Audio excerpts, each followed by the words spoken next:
او بله مسئله دا د طالبانو قرآن دی چې کله ویلی قرآن دی چې ویلی او دس به ورته وکړي قرآن د جنوب دپاره ویلل ناروا ده د حیزې دپاره قرآن ناروا ده ذکر تسبیح تحلیل درود دا ټول حیزې و جنوب ته روا ده خبر پوش خلک ډیره پوښتنه کوي جنوب حیزې ته ذکر تسبیح تحلیل دا ټول روا دي ورته صرف د قرآن تلاوت ورته ناروا ده قرآن تلاوت جنوب حیزې دواړو ته ناروا ده شرعاً جواز نه لري خو طالبان علما محققین علما یو تحقیق کوي وی که قرآن په نیت د قرآن ووایې بیا جنوب حیزې ته ناروا ده که قرآن په نیت د قرآنیت باندې ونه وایې بیا روا ده طالبان اوس قرآن داسې قرآن د طالبانو وي تا وایې ته قرآن خو نیت دې پکې د چا ده ربنا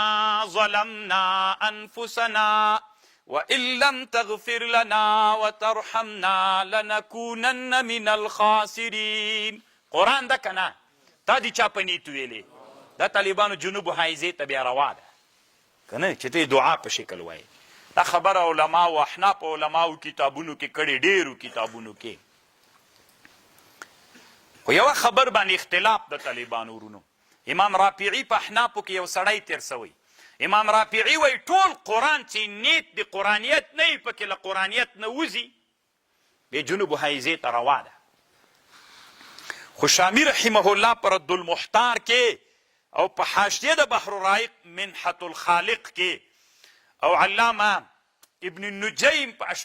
په حموي په شرح د اشباح والنظائر کې غمز عیون البصائر علی اشباح والنظائر په دې کتاب کې لیکلي دي چې نه قرآن دوه قسمه ده یو داسې قرآن ده چې اصل معنا یې د دعا ده یعنی دعایت معنا پکې پرته ده د حمدیت او د دعایت معنا په دې قرآن کې پرته ده نو چې ته کله نیت پکې وکې نو هغه اسې معنا د دعایت او د حمدیت معنا پکې ده ته چې کله دعا وکې نیت پکې د دعا وکې نو له قرآنیت نه دعایت او حمدیت ته راووته دا صحیح ده بعضې داسې قرآن د طالبانو چې د هغې په مفهوم کې حمدیت او دعایت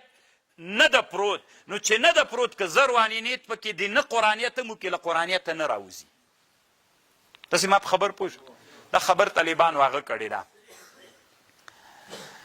مثال به وری مستبت یدا ابي لهب ربنا ظلمنا دا مفهوم د دعایت ده ربنا ظلمنا انفسنا فإن لم تغفر لنا وترحمنا لنكونن من الخاسرين د دعا مفهوم پکې پروت تبت یدا ابي کې د حمدیت او دعایت مفهوم پروت که نیت پکې وکې نو چې نیت نسته د په نیت باندې له چانه نه راوځي له قرآنیت نه دلته طالبانو د دوه علماو جنجال ده امام ابن العابدین الشامی وایي هغه قرآن چې د حمدیت او د دعایت معنا پکې پرته ده چې ته نیت پکې د دعایت او د حمدیتو کې له قرآنیت راووت قرآنیت راووت حمدیتو څوک پکې راغی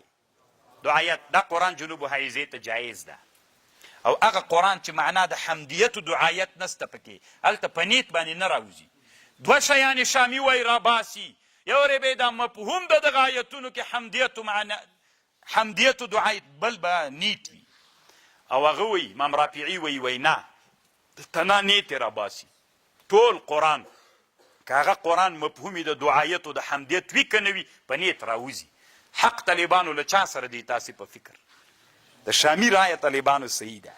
د شامی رحمه الله چې کومه خبر ده دا خبر طالبانو صحیح ده ځکه شامی دوه خپلو کتابونو کې رد المحتار کې او په منحة الخالق چې په بحر الرائق باندې د ده حاشیه ده هلته هم دا مسئله ذکر کړې ده